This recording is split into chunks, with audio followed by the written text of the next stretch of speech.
தமிழ்நாடு என்றாலே இந்தியாவிற்கு எப்பொழுதும் வழிகாட்டுகின்ற மாநிலம். மாண்புமிகு முதலமைச்சர் தமிழ்நாட்டுக்கு மட்டும் நீட் வேண்டாம் என்று தீர்மானத்தை உள்ளளவு நிறைவேற்றினாலும் இந்திய அளவில் இன்று பிரதிபலித்துக் கொண்டிருக்கிறது. எதற்காக நீட் வேண்டாம் என்பதை தெளிவாக இந்த மாமன்றத்தில் மாண்புமிகு முதலமைச்சர் அவர்கள் முதலமாக தீர்மானம் ஏற்றும் பொழுது அந்த தீர்மானம் 13/19/21 அன்று தெளிவாக எடுத்து சொன்னார். நீட்டால் எவ்வளவு பெரிய ஆபத்துகள் இருக்கின்றன, கிராமப்புற மாணவ மாணவிகள் நீட்டில் வெற்றி பெற முடியுமா, அரசு பள்ளியில் படிக்கும் மாணவ மாணவிகள் நீட்டில் தேர்வு செய்ய முடியுமா என்பதை பற்றி எல்லாம் தெளிவாக இங்கே பேசினார்கள்.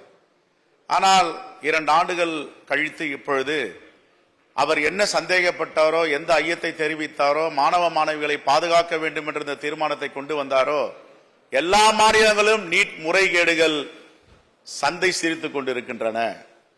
குறிப்பாக 4ஆம் தேதி நாடாளுமன்ற தேர்தல் முடிவுகள் வந்தது. NTA நேஷனல் டெஸ்டிங் ஏஜென்சி, பாஜக நண்பர்களுக்கு அளந்து பேசுகிறோம். அந்த நேஷனல் டெஸ்டிங் ஏஜென்சியை நியமித்தது யார்?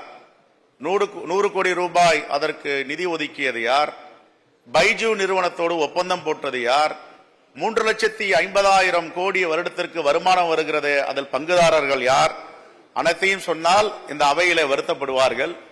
மிகவும் பணிவோடு சொல்லுகிறோம், இந்த நீட் என்பது எவ்வளவு பெரிய ஊழல் நிறைந்த தேர்வு என்பதை நாம் 10 நாட்களாக பார்த்துக் கொண்டிருக்கிறோம். இதை அறிந்துதான் எங்களுடைய மாண்புமிகு முதலமைச்சர் அவர்கள் தமிழ்நாட்டு மாணவ மாணவிகள் மட்டும் இதில் பாதிக்காது, இந்த தேசத்தில் உள்ள மாணவ மாணவிகள் எல்லாம் பாதிப்புக்குள்ள போறார்கள் என்ற தீர்க்க தரிசியாக இந்த தீர்மானத்தை கொண்டு வந்தார். ஆகையால் முடிவில் ஏறக்குறைய மறு தேர்வு 1563 பேருக்கு நடத்தினார்கள். 750 பேர் தேர்வு எழுத முடியவில்லை. என்ன காரணம் என்றால், இந்த நீட் தேர்வு மீது நம்பிக்கை இல்லாமல் தேர்வுக்கு வராமல் dental college, dental modern college versus union government of India தீர்ப்பில் 5 நீதி அரசர்கள், குறிப்பாக தமிழ்நாட்டை சார்ந்த நீதி அரசர் பானுமதி சொல்லியிருக்கிறார், மாநிலங்களுடைய உரிமையை எந்த காலத்திலும் நீர்த்து போகவில்லை. ஆங்கிலத்தில் சொல்லுகிறார், the states rights is not diluted. ஏனென்றால் பல்கலைக்கழகத்தை உருவாக்குவது மாநில அரசு, பல்கலைக்கழகத்தை கொண்டு வருவது மாநில அரசு.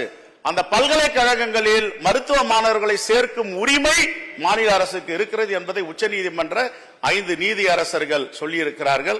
ஆகவே மாண்புமிகு முதலமைச்சர் வரலாற்று சிறப்புமிக்க இந்த தீர்மானத்தை முன்மொழிந்ததை காங்கிரஸ் பேரியக்கம் வழிமொழிகிறது. நன்றி, வணக்கம். செய்திகளை உடனுக்குடனும் துல்லியமாகவும் தெரிந்து கொள்ள சப்ஸ்கிரைப் பண்ணுங்க.